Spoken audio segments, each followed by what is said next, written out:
Olá, boa tarde a todos. Hoje é quarta-feira, dia 14 de setembro de 2022. O Rede Verdade já está no ar com os seguintes destaques.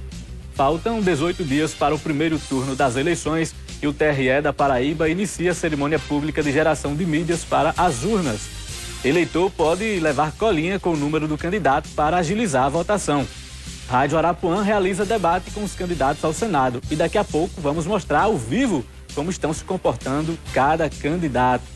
E ainda no programa de hoje, vamos saber a agenda dos candidatos ao governo do estado. No ar, o Rede Verdade, informação, opinião sobre o poder e a política da Paraíba.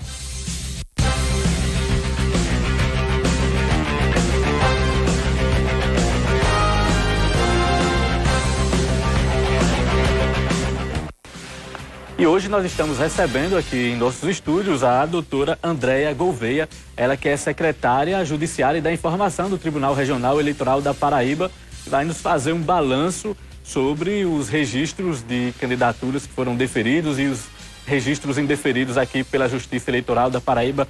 Muito obrigado por sua participação, seja bem-vinda. Boa tarde. Doutora Andréia, primeira pergunta, qual o balanço desse período da Justiça Eleitoral? Houve mais de 700 registros de candidaturas aqui na Paraíba, alguns foram impugnados. Qual o balanço que a senhora nos traz hoje? Já houve esse fechamento dos dados aqui no TRE da Paraíba?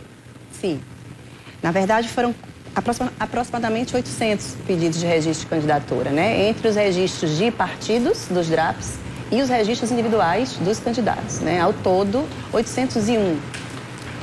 E aí, ontem nós conseguimos fechar o CANDE, que é o sistema que vai depois ser disseminado nas urnas, aqueles dados dos candidatos deferidos, os indeferidos com recursos.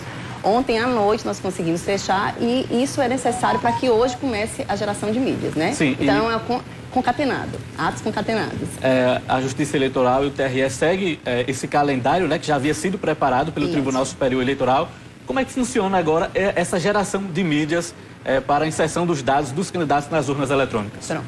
Então, assim, a geração de mídias é assim, você vai pegar tudo que o CANDE conseguiu absorver, ou seja, as informações que a gente conseguiu dos julgamentos, dos registros, e aí eu preparei aqui uns dados para dizer que desses registros de candidaturas, 597 candidaturas foram deferidas e 56 DRAPs, que é por onde tramita o pedido do partido, a regularidade do partido, de convenção e etc.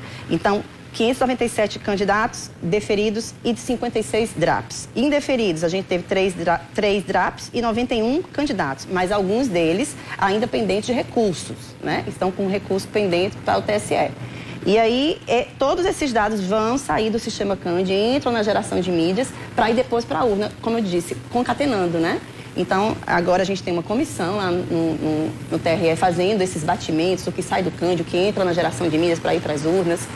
É isso, tudo feito em conjunto. Em conjunto, né? Uma dúvida do eleitor, minha também, é sobre os candidatos que tiveram os registros de candidaturas indeferidos, mas que cabe recursos ao Tribunal Superior Eleitoral. Qual o tratamento desses dados, desses candidatos, para a inserção nas urnas eletrônicas? As fotos desses candidatos vão aparecer na urna? Sim, perfeitamente. Existe um artigo na lei eleitoral, que é o artigo 16A, que garante aos candidatos, todos os candidatos, inclusive os que estão indeferidos no primeiro momento, que é esse primeiro momento de julgamento pelo regional. Então, esse artigo 16A, ele garante que o candidato continue a fazer sua campanha, as fotos vão para a urna por sua conta e risco, até que o TSE defina a situação. Então, sim, se o TSE mantiver o indeferimento, aí sim é que a gente vai ter teríamos alguma alteração. Mas, por enquanto, está tudo certo com esses que estão ainda pendentes de julgamento no TSE. Há ainda outra dúvida muito recorrente dos eleitores também, porque há certas palavras técnicas, né, utilizadas lá pelo Tribunal Regional Eleitoral no julgamento das candidaturas. E uma dessas dúvidas é qual a diferença entre o registro de candidatura e o demonstrativo de regularidade partidárias, de atos partidários, que é o DRAP, né? Qual a diferença? É isso que eu falei. O DRAP é o nome do processo que ele vai analisar e vai apurar as condições do partido. Então, é tudo do partido. Quantas mulheres, a questão da cota de gênero, se a convenção foi válida, se ele tem dirigentes partidários válidos. E essa parte de comprovação de requisitos do partido, ela é feita dentro de um processo chamado DRAP. Agora, o RRC é do candidato. Aí sim, as condições de elegibilidade do candidato, se ele tem filiação partidária, se ele está quites com a Justiça Eleitoral, se ele tem alguma das incidências da lei de ficha limpa. Isso é no RRC, porque é de cada candidato individualmente. E o outro do partido. Esses 2 processos já foram concluídos no TRE? Sim, cada partido tem o seu DRAP, ou coligação, ou federação, e cada candidato tem o seu. Por isso é que dão 800 processos ao todo, né? Aproximadamente 800 processos ao todo, entende? Contando os processos dos partidos e dos candidatos. A Justiça Eleitoral tem agora, né, a partir de agora, um novo presidente através do Tribunal Superior Eleitoral, que é o ministro Alexandre de Moraes. Ele substitui o ministro Edson Fachin, que estava anteriormente presidindo a corte. E a doutora Andréa estava participando dos trabalhos lá no Tribunal Superior Eleitoral. Qual a função, qual o trabalho que você executou lá no TSE? Certo. Eu estava à frente da assessoria consultiva do TSE.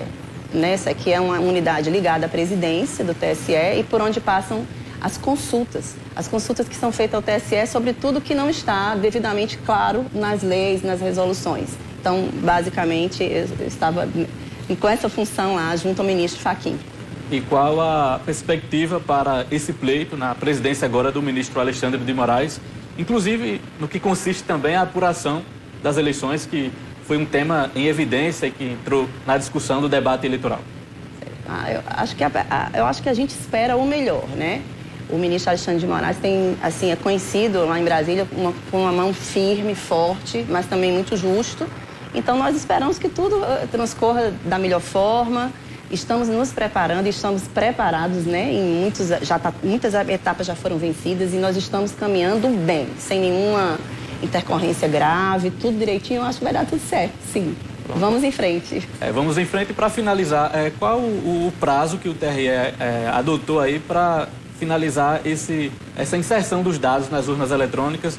Quais os principais prazos que o eleitor e os candidatos devem ficar atentos até o dia 2 de outubro?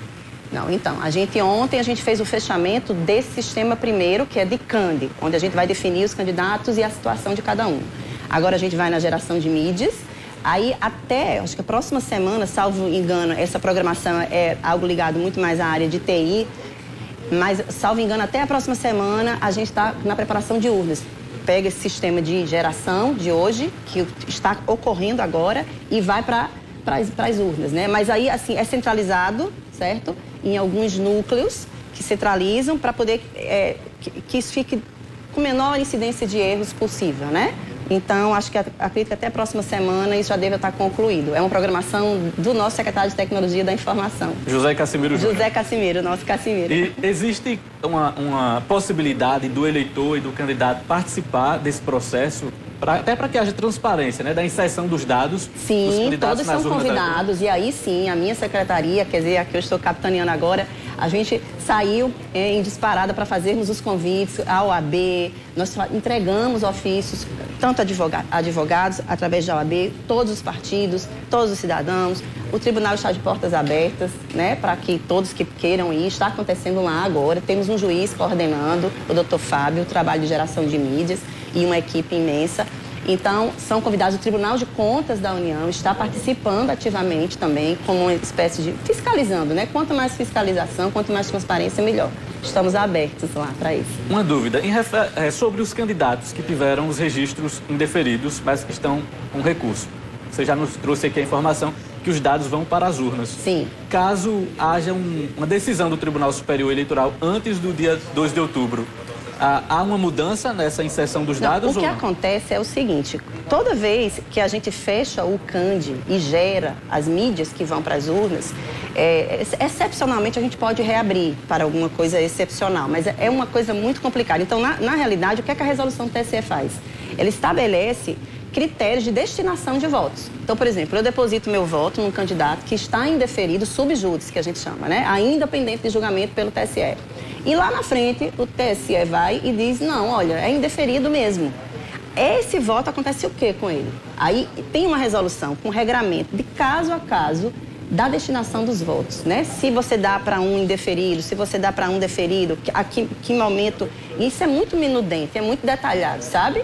Mas existe uma resolução, uma norma que diz exatamente a situação do voto dado àquele candidato que estava indeferido ou que estava deferido, mas passou a ser indeferido, porque pode também. Pode ter havido um deferimento, mas pode ter recurso ou do Ministério Público ou de um adversário para o TSE. E o TSE indefere algo que estava deferido, né? Então, tudo isso depois a gente vai resolver, equacionar na destinação dos votos, entende? Que é um regramento legal. Então, só para deixar claro aqui para o nosso telespectador, o candidato que teve a candidatura indeferida nesse momento, e se ainda não houver uma decisão do Tribunal Superior Eleitoral até o dia da eleição, é a Justiça Eleitoral que vai decidir para onde vai aquele voto dele. Porque aí, vamos dizer que depois da eleição, ele diga, não, olha, não decidi antes, decidi depois. Ele está indeferido. Realmente, como a gente diz, né? Tá martelo batido. Está indeferido. O que é que acontece? Nulo. O voto que foi atribuído a ele é considerado nulo, né? Porque vai ter que ser anulado. Então, essa questão da destinação que vai acontecer está na lei. A gente só aplica, entende? Nós só aplicamos. Doutora Andréa, eu gostaria de agradecer a sua participação, mas antes que você possa deixar uma mensagem aqui para o nosso telespectador sobre a segurança do voto, né? O eleitor que vai para a urna no dia 2 de outubro. Tá. Então, vou fazer um pedido, né? Que o ministro Fachin falava muito em paz nas eleições, né? Que nós, assim, é uma conquista, a democracia é uma conquista de todos. Então, eu peço paz, peço alegria, né? Estamos aí há quantos anos? 90 anos da Justiça Eleitoral este ano, fazendo as eleições acontecer com muito esforço, muita garra. Então, vamos em frente, vai dar tudo certo. Obrigado pela participação e parabéns pelo trabalho. Obrigada. E por falar em transparência do processo eleitoral, o eleitor poderá, nessas eleições, levar uma colinha, levar um santinho com o número dos seus candidatos aí, para saber exatamente o número, o nome dos seus candidatos e a ordem de votação. A reportagem preparou uma matéria explicando por que e como o eleitor pode fazer isso.